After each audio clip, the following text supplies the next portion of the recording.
Akipenda yeye ndio atajua vile mtakula kidogo baada ya kumaliza. Asante. Asante sana Bwana PCS. Tafadhali tunaweza kuketi chini.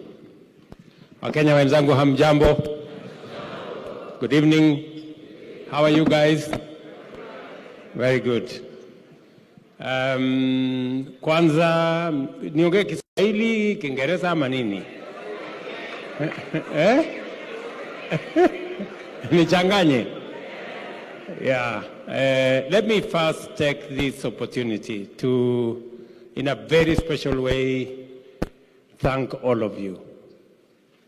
First, for giving me and my team an opportunity to lead our great country called Kenya. It is an honor and privilege to lead an important country like Kenya, and I don't take it for granted.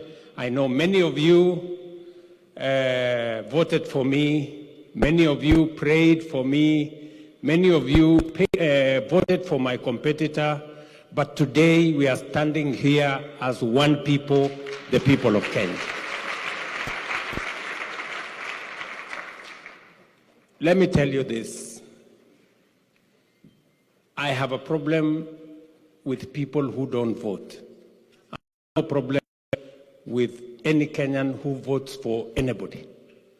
Because it is through voting and through a competition that we get the best for our country so that we can move forward. So congratulations to all of you, and I want to assure you that because of the opportunity that you have given us, we want to make you proud. We want to change our country.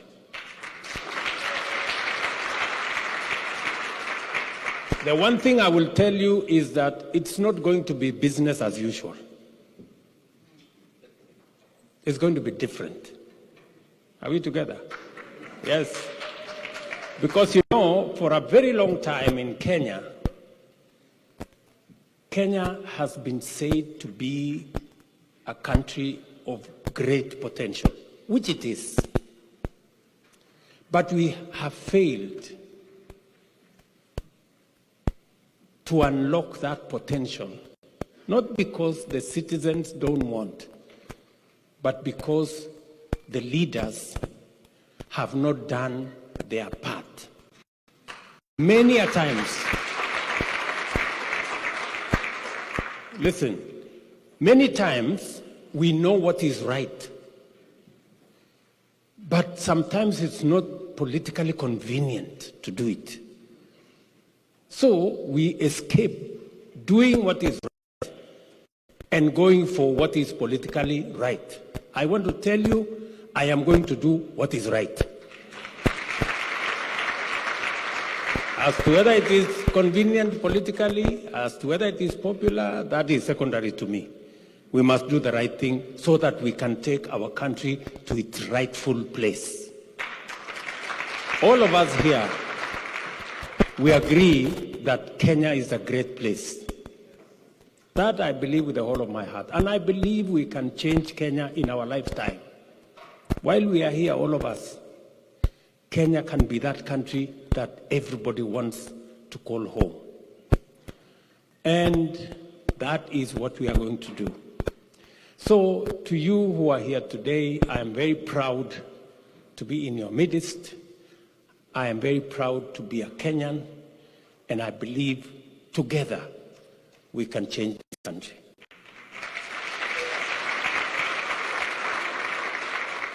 And so, I know there are so many things that I would have wanted to say, but I will reduce it to 3 things.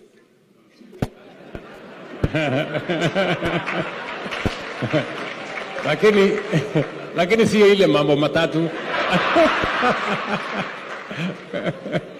Yeah? Sio ile mambo matatu. Number 1, my mission is to achieve 3 things. Simply. Number 1 is to unite our country. To unite Kenya. You know, We went to the polls. We had a competition. We were told there is something called deep state. We were told there is something called system, but the people of Kenya decided. And because the people of Kenya have decided, we have no option but today to work together as leaders from the different formations, as Kenyans, from all the communities, as people from different faiths, knowing all of us that we are one people, belonging to one nation and having one destiny. That we must do.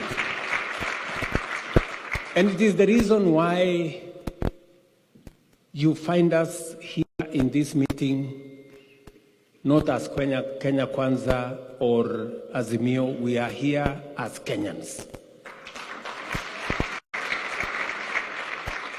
And we have come to represent our country.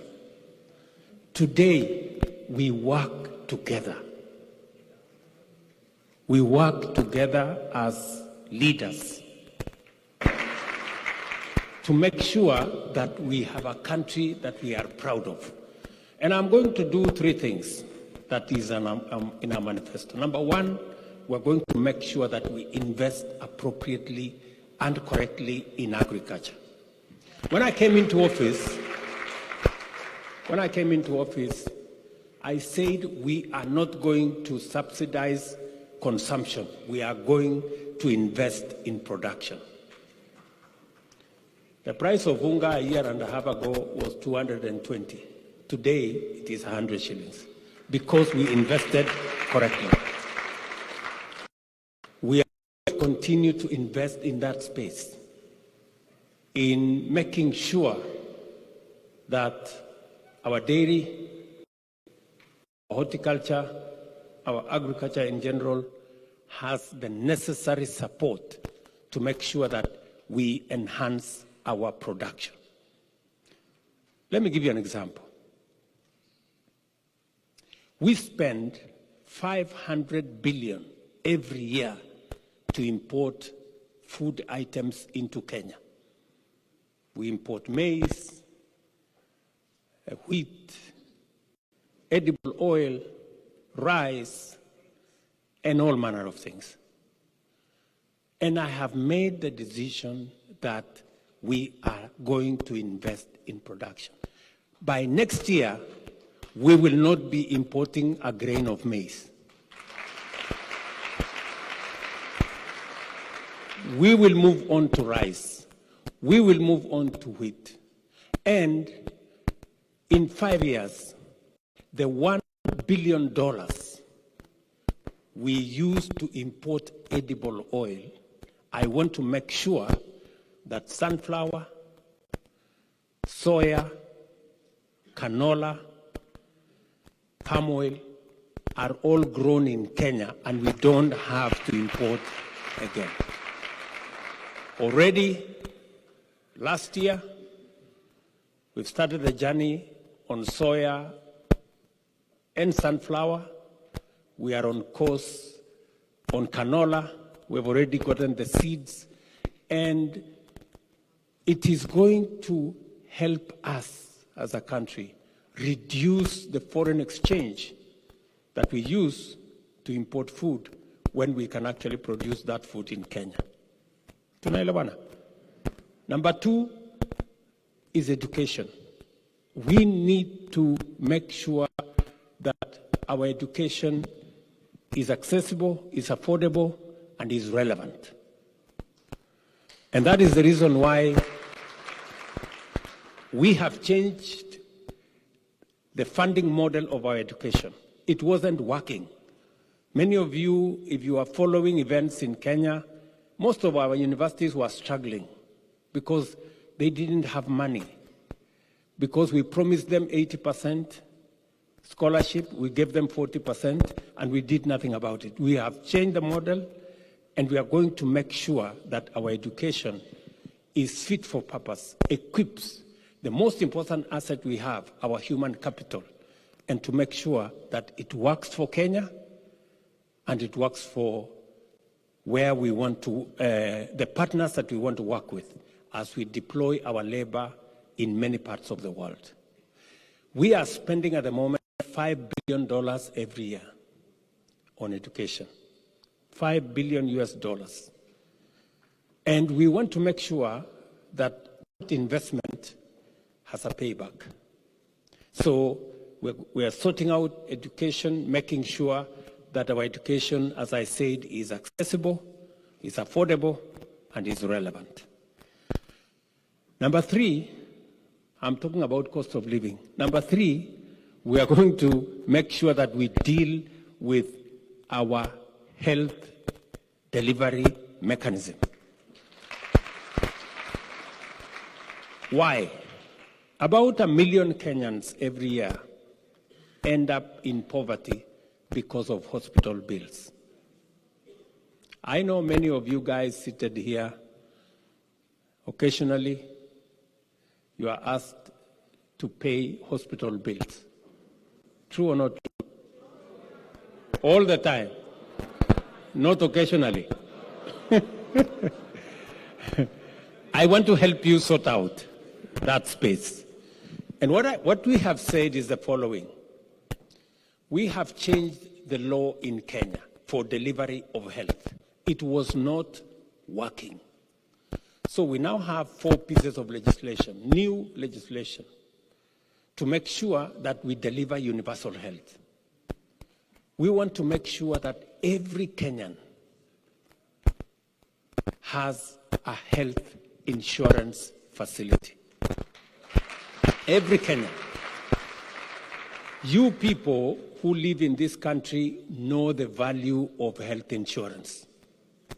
You know that if you don't have health insurance, you are in trouble. True or not true? And that is why you hear people in Kenya calling me names, including the Zakayo you hear. Because, and I have said I don't mind being Zakayo. I don't mind. So long as we sort out our country, I have no problem. Are we together? So we want to make sure. And I have said that those who, let me put it this way, we are going to pay for health insurance on the basis of one's income. You know? The more you pay, the more you earn, the more you pay. And that is why we are saying those who cannot afford, we're going to make sure that the government of Kenya pays for them. We have said the people who are paying 500 shillings, we will do an assessment of their ability.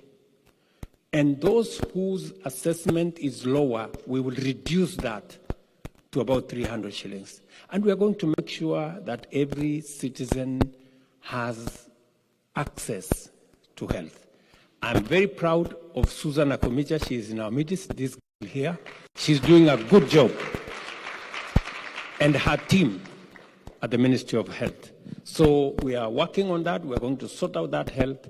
If we sort out health, we sort out education, and we sort out agriculture and have enough food, we will begin the journey to spend less in that space by making sure that we reduce the cost of living. That is assignment number 2 that I have. Assignment number 3 is to create jobs. Because we have close to 5 million Kenyans who don't have jobs. Our own children, Kenyans out of school, Kenyans out of college, Kenyans out of university, and they don't have jobs. And you see, for a long time, we always said we are going to grow the economy, and then the economy is going to create jobs. This time round, we must be intentional. We must be deliberate on creating jobs. Yeah? Some of you here may have run away from Kenya because there was no job, because you didn't have a job. Many of you are, yeah? True or not true? Yes. So we must be intentional. And how are we going to create jobs? Let me give you 5 ways we are planning to create jobs in Kenya. Because, and we want to be judged. You know, this story, kuongea tu hewa, and then there is nothing. Tunaelewana? So number 1, we are going to invest in infrastructure that creates jobs. One of them is housing. Yeah? Already, as I talk to you, there are 140,000 Kenyans today who work in our housing sector who did not have jobs a year ago. It is my intention that by the 3rd year, we will have 500,000 Kenyans working in that space. And we will also create 1 million homeowners in the next 5 years. And among those homeowners are you guys who are seated here. Yeah, among those 1 million homeowners is the guys who are seated here. And so, that space, when I talk about housing, we're talking about engineers, we're talking about architects, we are talking about quantity surveyors, we're talking about electricians, we're talking about plumbers, we're talking about transporters, we're talking about that whole space has jobs, right? Number 2, you had peers here,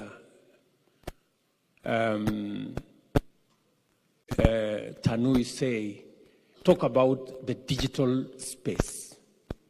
That digital space has another almost 1 million jobs. And it is the reason why, if you read our manifesto, we said that we are going to have 100,000 kilometers of fiber optic backbone around Kenya. Every ward in Kenya is going to have an ICT hub.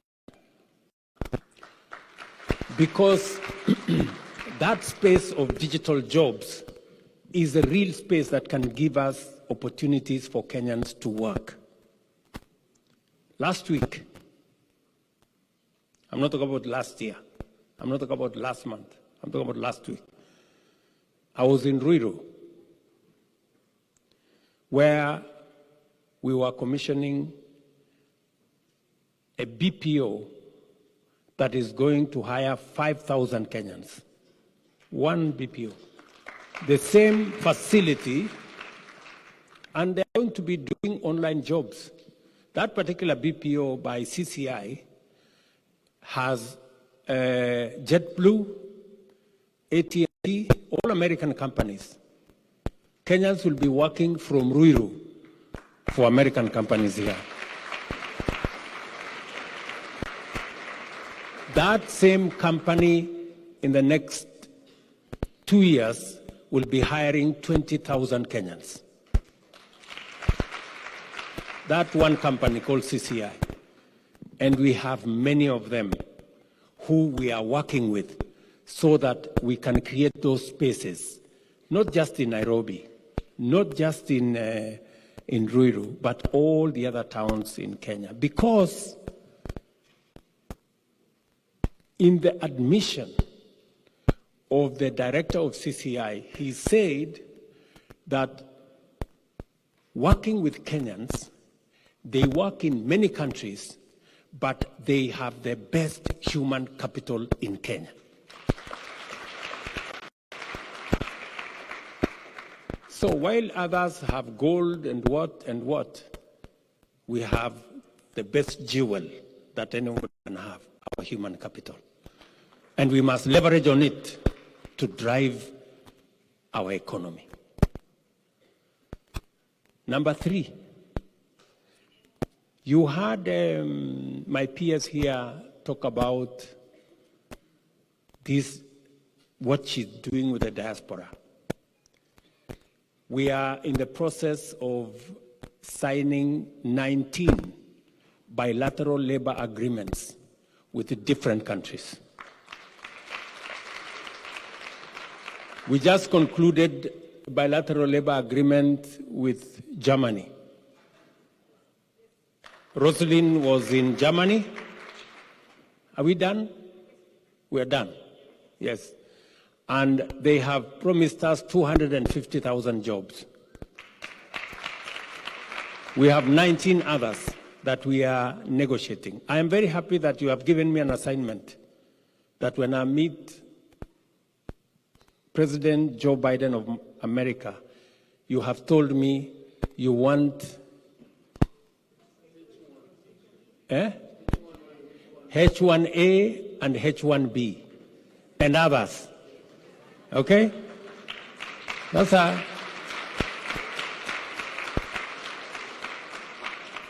Kwani mulikuwa mnafikiri nimekuja hapo kufanya nini? Na mnajua mimi si mtalii. Si mmenipatia assignment. Sasa hiyo ndio kazi nimekujia. Are we together? And we want to work together so that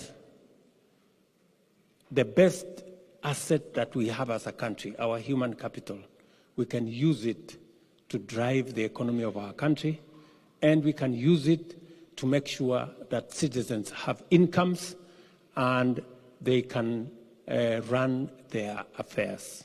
So that is another assignment that I have with many other countries to make sure that because we have the best human capital, let us deploy it. You know, let us make sure that we have those opportunities. On that subject of creating jobs, number 4, as you are all aware, I'm going to be having a conversation with Congress on the Africa Growth and Opportunities Act, what we call AGOA. Today, we export $500 million, which is about 60, 70 billion of products into the US. I will be pushing for the renewal of AGOA, and I will also be pushing for STEEP, the Strategic Trade and Investment Partnership, so that we can have a bigger share, quota-free, duty-free to the American market. As I talk to you here today, I was in Athi River. I think that was with the ambassador of the US. We were in Athi River because there are 5 other companies that are coming to Kenya with 25,000 jobs in the space of apparels. And these good governors will tell you, we now have, and I was with the governor of Machakos, she's here. Yes, Wavinya is here. We were in that space about a month ago. And we now have 6 new special economic zones.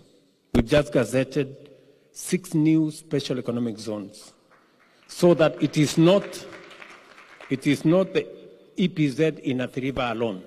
We will now have an EPZ in Busia, in Eldoret, in Nakuru, in Kirinyaga, in Mombasa, and we are exploring, CS Miano is working with other governors so that we can have enough special economic zones for us to enhance our exports. Those spaces will be for us to create more jobs.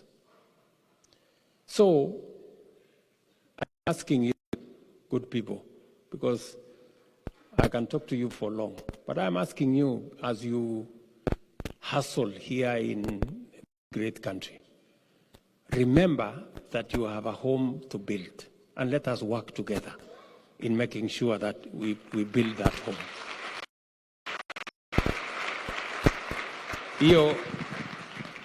Hiyo kazi tutafanya pamoja. Nyinyi mko tayari tufanye hiyo kazi jameni? Let me conclude by saying that I think those are the things I wanted to say. Let me also say this one more thing, that actually two more things. That for us to be able to do this, we must develop two things. We must develop a culture of saving so that we reduce on the money that we borrow. Let me tell you this. We spend close to 800 billion shillings every year in paying monies we borrowed from others. I wish we were paying that 800 billion to Kenyans who have saved, and we are borrowing their money to drive our economy.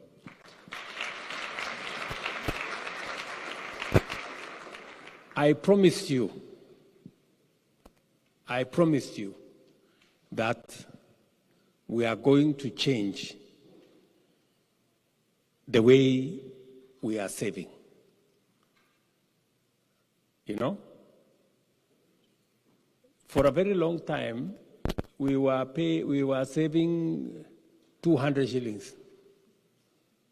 A long time, since independence, until late last year, 200 shillings per month. Nyinyi mnajua shilingi 200. What can 200 shillings do? 200 shillings. Ati hata mimi rais, mimi na save 200 shillings. Hiyo ni ujinga. Ama ni nini hiyo? So I said we are going to change this. Today, you know, we had a big quarrel with many people, including Atwoli and others, and who. But I told them, look, we must, let me put it this way. Kenya was rated among the countries that are almost at the bottom on matters age-old poverty.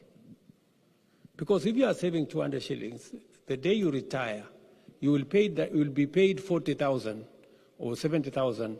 70,000 within 2 weeks, your pesa imeisha, and you go straight into poverty and you die. So what have we done? We changed the law. Now every Kenyan is saving 6% of their earnings, and every employer is also paying 6% of their earnings. I am very confident that in the next 15 years, all the money we are borrowing, we will not be borrowing money from China and this other place and that other place. We will be borrowing money from our own savings. Nyinyi mnanielewa? Imagine for 60 years, we have only saved 320 billion. 60 years, kwa sababu ya kusave 100, sijui 200, sijui ngapi. But the good news,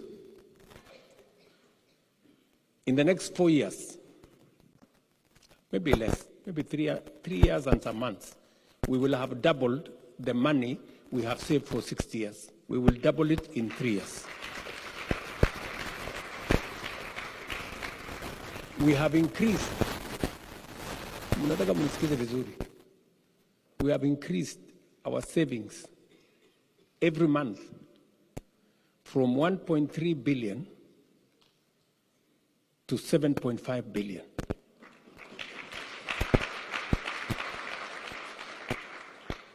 And there is no miracles required, and there is no magic required. It's just firm, decisive, clear leadership, period. Hakuna miujiza inatakikana. We just need to make the right decisions. The other thing which I want you to help me with is to ask us as Kenyans the responsibility to build Kenya is ours. We are the people responsible for Kenya.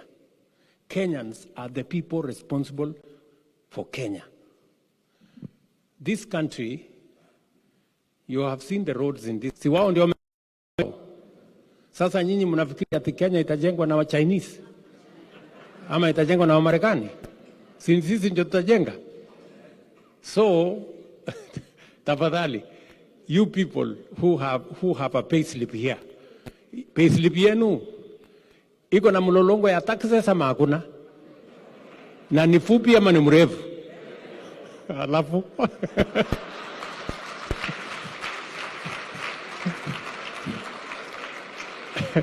si mlolongo ya taxes ni mrefu hapa. That is how you build a country, my friends. You don't build a country because of debts. Ati kukopa hapa na kukopa pale. You build your country using your own taxes. So, munite zakayo, munite nini, lakini tulipe tax tujenge Kenya.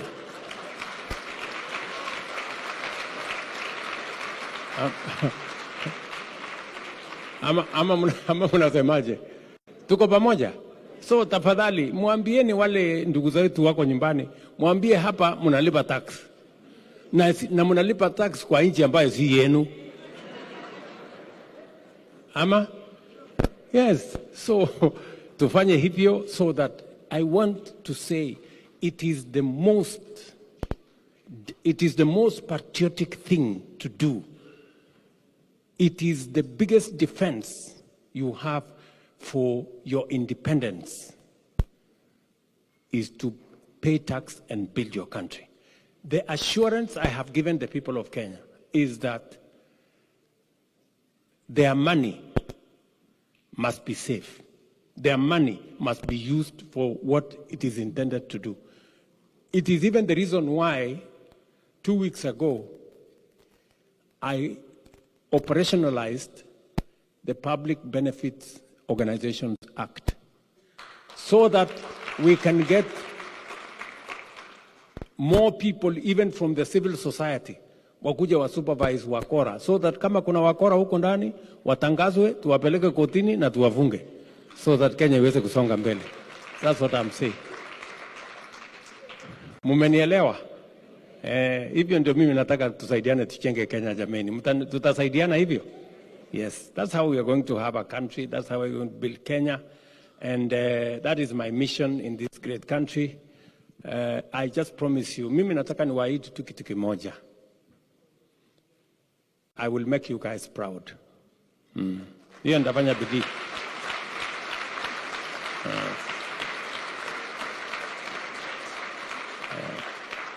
Nitasukumana kabisa na hii kibarua, nitasukumana mbaya sana. So otherwise I want to say to appreciate the invitation by President Joe Biden and the American people to me. I know it's a great honor that I become an African state, head of state to receive such an invitation in almost 2 decades. It shows the strength of the partnership between Kenya and the US, and it also demonstrates the respect that the US has in the people of Kenya. And therefore, I want to say I am very proud that I am here this evening. If you find me a bit not very coherent, it is 4 a.m. at home. Sasa naongea lala, lakini kwa sababu naona hata nyinyi mmeng'ang'ana, mmekuja kwa wingi, and I'm told you've come from different towns. I really, really want to appreciate that you have found time to come and share these moments with me. And I want to assure you that as a team, we're going to work hard. We're going to make sure that we make a difference in our country. So, and we need your support. Maybe we are beginning to the early stages, maybe in a year or so, we might have an opportunity to have a diaspora bond, so that you people you people can invest. Sindio? Already you know The Nairobi Stock Exchange, if you don't have the news, it was the least performing, but today it is the best performing in the world, Nairobi Stock Exchange. So kama uko na marupurupu kidogo, utajua vile ya kufanya, si ndio? There is a good investment opportunity back at home. So otherwise, I know many of the other issues will be answered by Roslyn and her team at the Diaspora Department. They're doing a good job. I know many of you consular services, I know sometimes you ask about taxation back at home. I want to assure you that the law in Kenya today gives you a tax rebate. If you are paying taxes in America, those taxes you pay here, we will not require you to pay at home.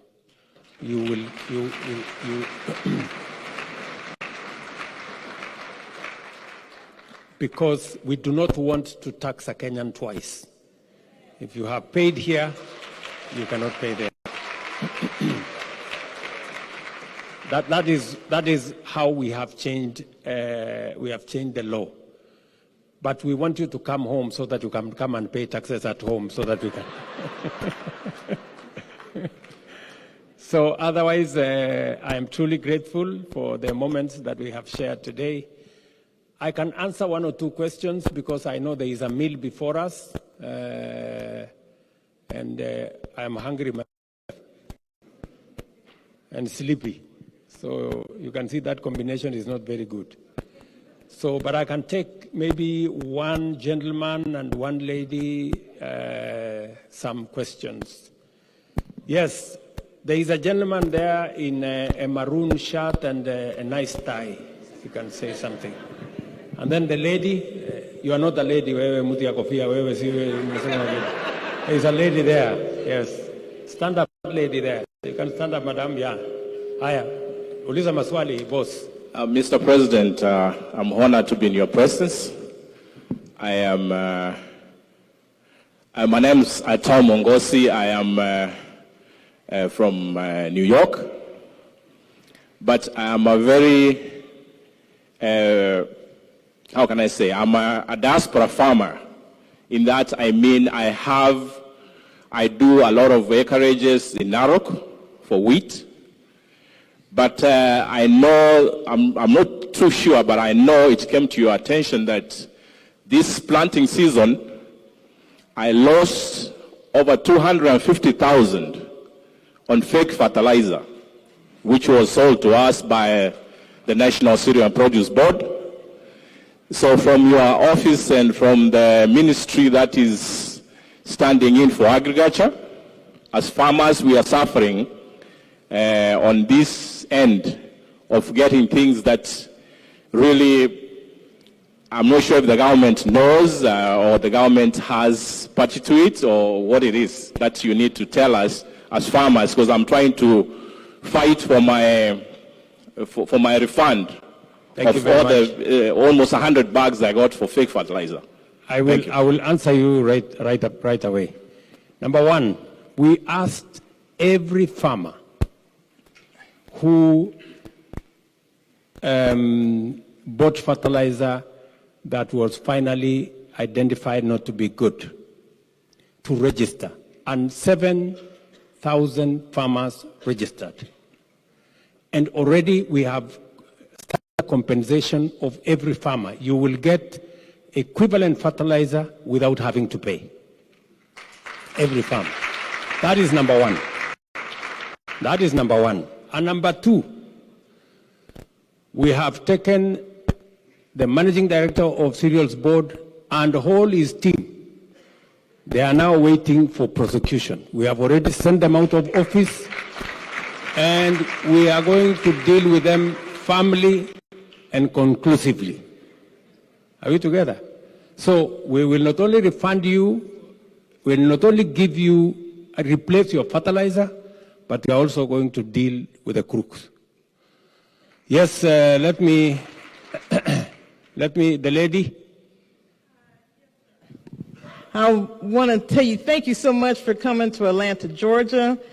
We are very excited to have you here. To introduce myself, my name is Jonelle Carol Menifee. It's my mother and partner, Carol Menifee. And we represent Solar Time USA. And we have a company in Kenya called Nice Solar Time Kenya. And our focus is mainly solar. Excuse me, madam. Your English is a bit...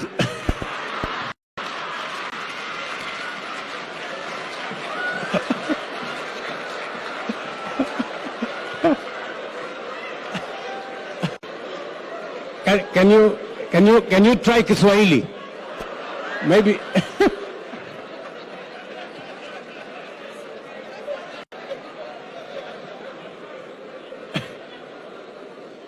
ama kidogo upunguze the twang imenipita kidogo. I'm sorry.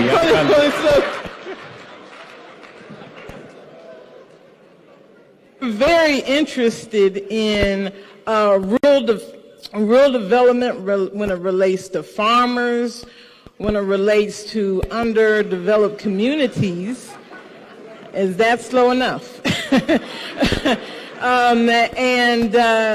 Just want to understand your administration's program for last mile connectivity and making sure that as Kenya develops, it doesn't leave the rural community behind. Are you talking about electricity? That too. What was? What?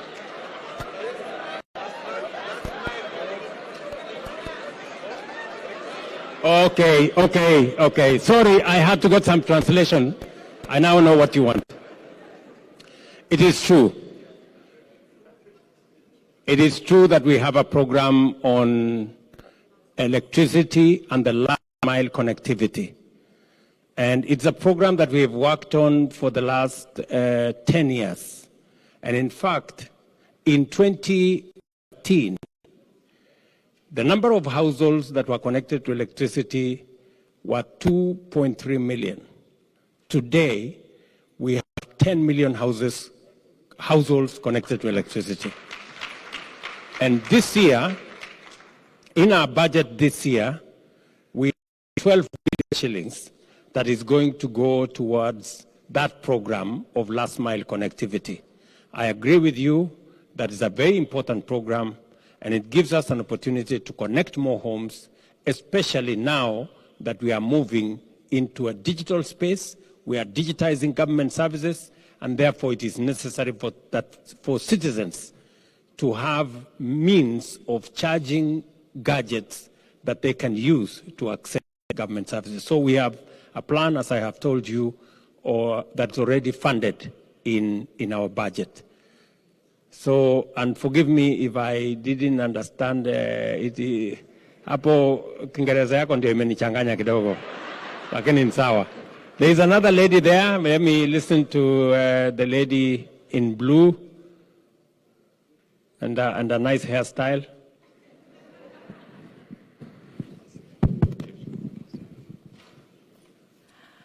Good evening. Thank you very much, Mr. President and Her Excellency, the First Lady. All protocols are observed. My name is Mbula Musau. I'm from Nairobi, Kenya. I'm very happy to be here in Atlanta with the coffee delegation. I work in coffee.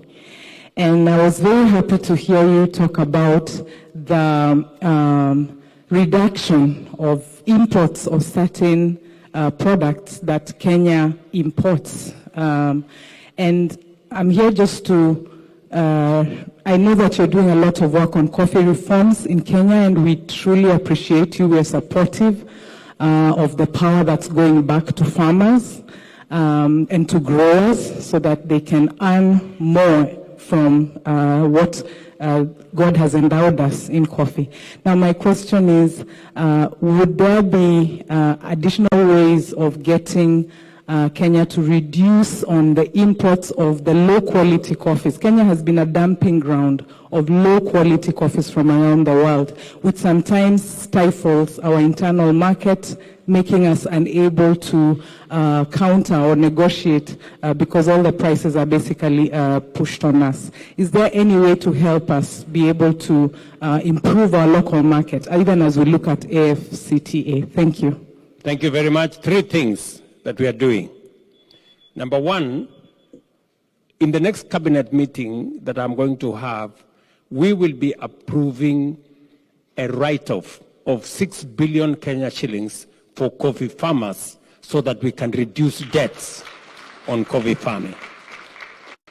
Number two, if you look at our budget this year, Kimani Ichung'wah, who is here with me, will tell you we have another 2 billion shillings that we have put for cherry fund to support farmers where they can have an intervention as they wait for auctions that will give them the correct price, because our intention is to push the money that is available to farmers beyond 100 shillings per kilo. So that is the next assignment that we are working on. Number three is that we are going to be working on incentives to make sure that our coffee, our premium coffee, is marketed appropriately, efficiently, globally, because we have some of the best coffee anywhere in the world.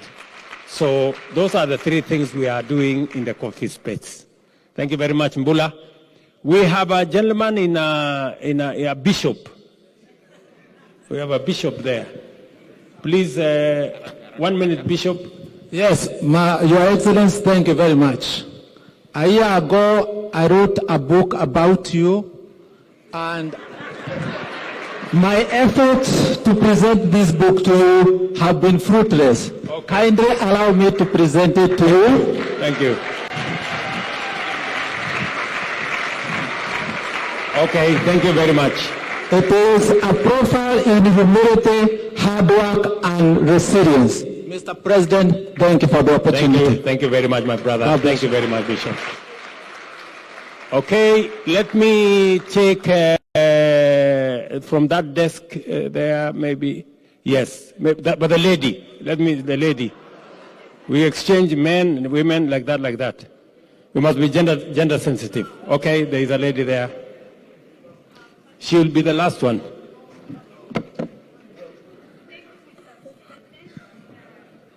Yes. First of all, I want to say thank you so much. We see your work. We see you traveling, and I'm so proud of you. My name is Irene Masai. I'm from Eldoret. I just want to touch on two things. I feel there has been a higher rate of women that have been killed we see it on social media. Is there something that you are putting forward to kind of prevent like gender-based violence? And also about if you see less women have resources on their name, is there an office that can help that more than men? And another thing is disability. My friend wanted to ask that. I can give him. Okay, you have no authority to hand over the microphone to somebody. Let me answer Madam Masai there. Yes, there has been at some point an upsurge of femicide in Kenya, and we took steps as government to make sure that facilities, especially Airbnb facilities that were the main epicenter of that exercise, we've put in new regulations to demand that such facilities must have a record of who frequents, who uses those facilities, so that we can, and we've also insisted that there must be CCTV cameras to make sure that it is clear and known who is using what facilities. Ever since we took the steps as government to secure those places, and also we have sensitized citizens to make sure that they don't deal with people who they don't know who they are. We have since seen a reduction of those incidences, and we are trying to see how we can profile women better. In fact, last week on Friday, Wednesday. Last week on Wednesday, I presided over a pass-out parade of our military. And we had, for the first time, the highest ever women who graduated as military officers, 1,020 women. We also want to populate the security space with women so that they can genderize security and make sure that we facilitate more women to play a role in that space. And finally, I have a gender advisor in my office at the level of at the level actually of minister in my office, and we are working together to see how we can influence policy, we can change programs to make sure that they are gender sensitive, because it is in any case a requirement of our Constitution. Thank you very much. Okay. I don't want to be... this gentleman has put up his hand from the beginning. Give him a mic. This good gentleman. Yes. And please, just one question.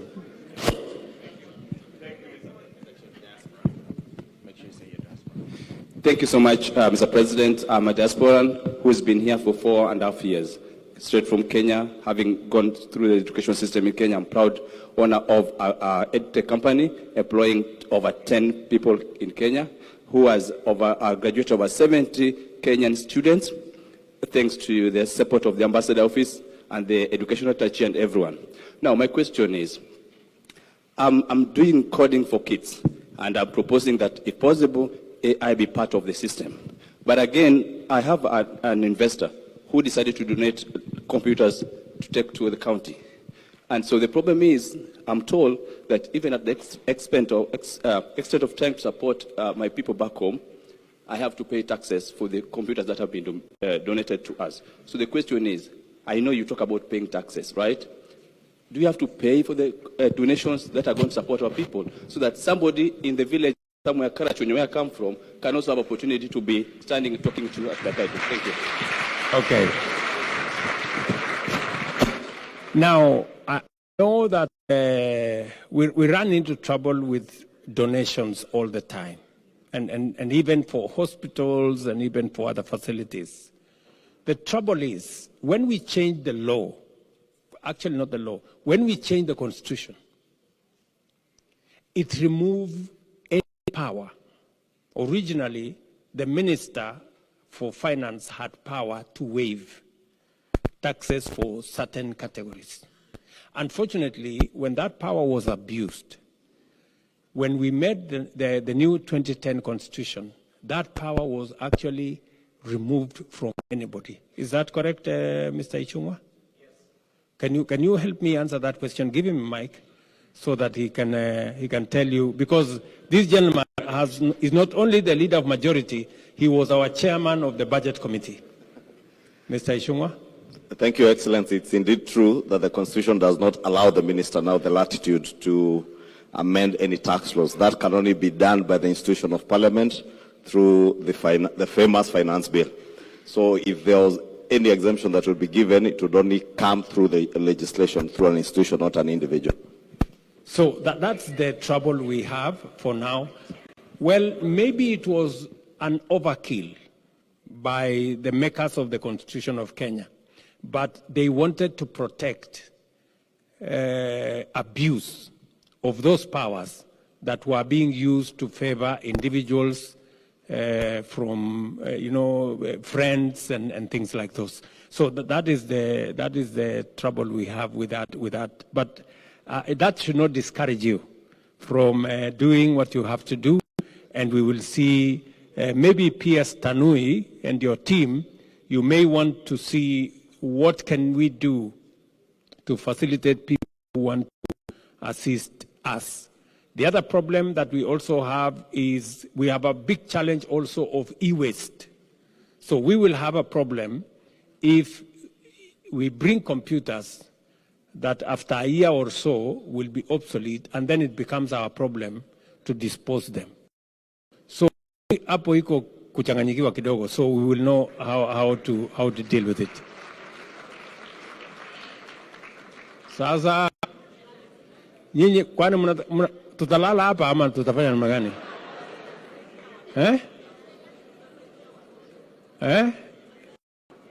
Tulale hapa? So who will huyu mrembo amesimama hapa na kofia. Amesimama for long. And then who else is going? Let me take two. The gentleman behind there and that other gentleman behind there, finito. Yes, madam. Okay. Iko watu bahali yake ya bandera pande hiyo. Aya. Madam.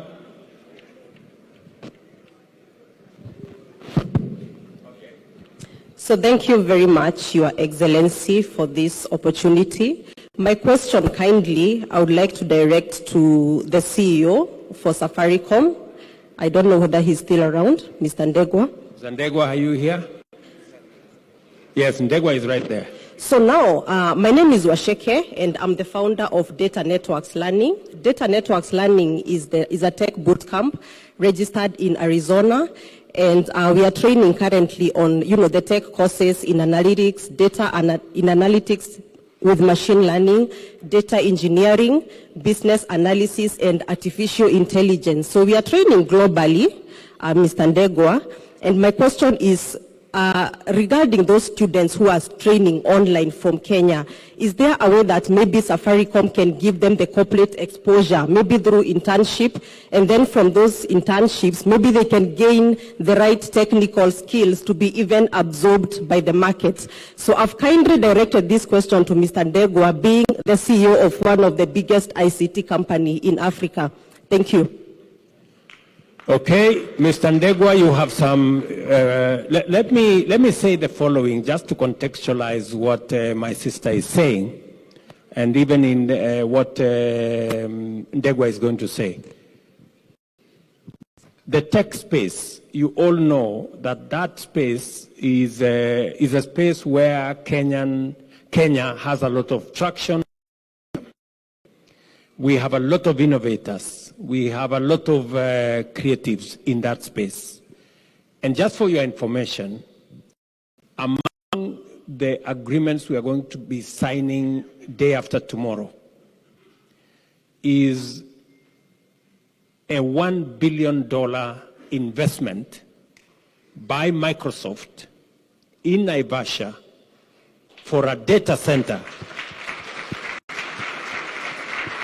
Yeah,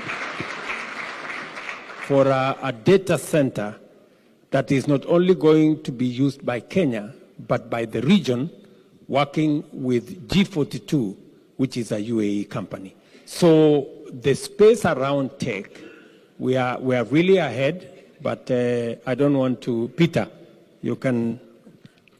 Yeah, thank you. Thank you, Your Excellency. So a couple of things. So I think I think first I want to acknowledge that the President is the biggest supporter in terms of driving ICT as the accelerator for our economic and social development in the country. And part of that is actually developing talent. So very happy we have partnered with about 15 companies to get internships, training, or in the areas you are talking about. Happy to number, and also for any diaspora who is in this area, we are very, very happy to support the actual skill building in this area as part of our own social and economic support of a very, very important part. In any case, they will benefit our organizations and our country. Thank you very much. I am informed that we have run out of time. So I want to say to all of you, you guys are very good. Asante sana. God bless you. And I love you guys very much. God bless.